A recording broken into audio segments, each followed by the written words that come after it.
The future of maritime HR should probably look like HR in every other industry. As an industry, we always argue that we're different and that shipping has issues that are not the same as those faced by other industries. But I think that that is largely an excuse for getting away with being behind the times. So the future of maritime HR should look like every other industry does already. I think it's important that it becomes people-driven. People need to be motivated, they need to be safety conscious, and if you just employ them because they are cheap, obviously you don't get the best. And I think it's important that employers realize that they need motivated people, because it also enhances the safety culture, and obviously that's part of the profit-making process as well. I think we need to start getting away, and perhaps it's a bit controversial, looking at this unlimited ticket. There's so many core competencies that officers now need to get, and even ratings to some degree, on different types of vessels. So I think we need to really look at those competencies and how we're going to achieve those, not just training establishment point of view, but also on board, perhaps on board mentoring and in-house company initiatives to make sure the officers and crew are truly competent. I see a good future. Traditionally, I've been 40 years in this business, and there's always ups and downs. You know, we've had our low points when shipping has been slow. We will have manning shortages again. There'll be demand again as the worldwide economy picks up. Our ships are more technologically advanced than ever, so the training focus needs to shift in some areas. We can't be strictly dependent on the technology. In some small markets, they're talking about unmanned ships. I don't think I'll ever see unmanned vessels in my lifetime crossing the Atlantic.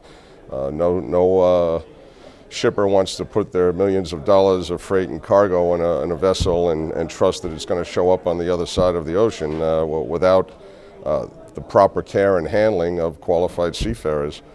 So I see a bright future. You know, it might take a few years for things to come on the upswing, but there'll always be a need for shipping.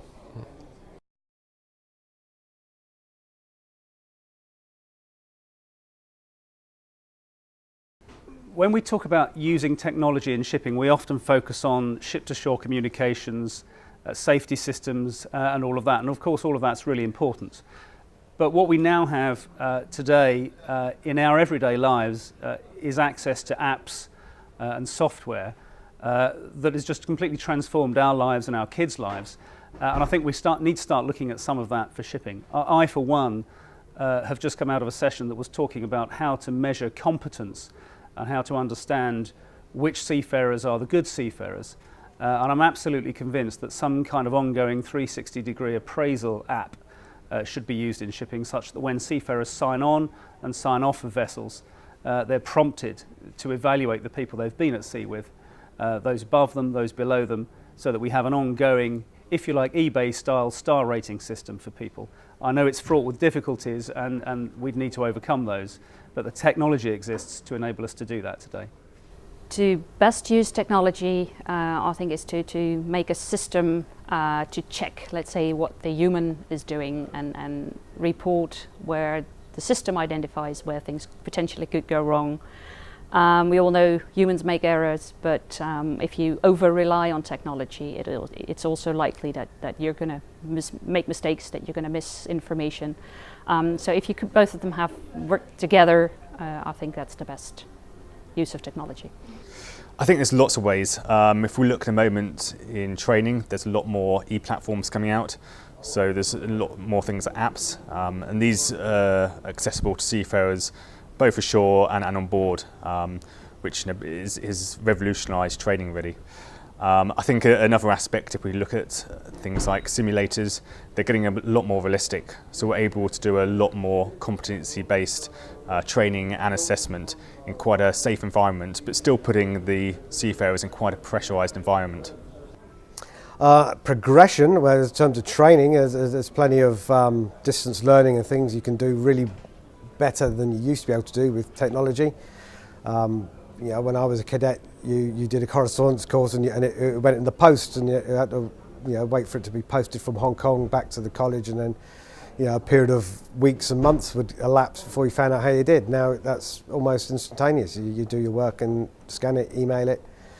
Yeah, it's the computers and technology have changed that for the better. It's a better world. We're much more communicative all the time. It's got to be a good thing. We've got a lot of technology with us. We've got a scary amount of technology coming along the way. It's a double-edged sword. There are advantages in having technology we can use. There are dangers in relying upon technology and not, to use a bridge term, looking out of the window.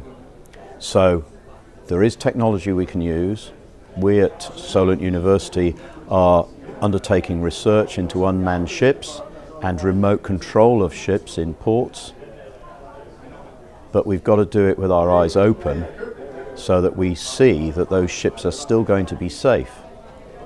And so that's the balance. There has to be balance and checks in the use of technology to make sure that it's successfully used, but we still use it safely.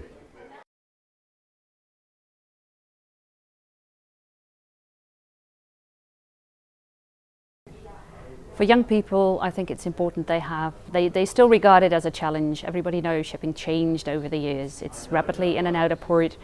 So the good old stories of going ashore has changed. But if you give them a technology perspective, because they're very much into computers and computer games, I think that could still be challenging to some young people and employ in the industry. What should we do? We should make it a vibrant, enjoyable career that we should be ready to give responsibility at an early age. There's a lot of people want that. That's what attracts them to this kind of business. And people want an enjoyable career. They want to come to work and enjoy it when they're doing it. So we've got to do that. We've got to make it exciting, rewarding. Well, the younger people, I think that actually it's not the younger people, but it's the industry who should give these younger people an idea about going to sea and being a seafarer as a career path. Nobody sails and then become a seafarer, start as a seafarer and retire as a seafarer. When you look at the shipping industry around the world, when you look at all these shipping companies, you see that actually most of the people who are sitting in the management position in this industry are former seafarers, former master mariners or chief engineers. Now, we have to tell our young people that if you go to sea, there's always that is a fundamental step you take, and that's a foundation for you to achieve better positions later on and come ashore and serve ashore. And it's not enough just talking about it. We have to walk the talk. We have to provide people with the training necessary. We have a lot of seafarers who are now doing management jobs, and that is what I do in my program. These people come with a fantastic technical background, but when it comes to management know-how, when it comes to reading the markets, when it comes to financial risk management, when it comes to setting up the strategy, they need that kind of a skill set to also add to their practical know-how, which is a fantastic combination, and be successful in this industry. And that is what we are going to try to tell our young people. There is a way to go up in this industry. It's not only you don't come in as a seafarer and retire as a seafarer. You come in as a seafarer, you learn the technical background of this industry, and add to that the management skill sets, and you'll be next to none. I think actually that our image has a great deal of importance and visible role models from the shipping industry. At the same time, I think that we're now in two different shifts, where we have the sustainable shifts, where business needs to take more responsibility to solve global problems, and we have the digital shift that enables us to work in a whole new way. And I think both of those shifts are actually very attractive to the next generation.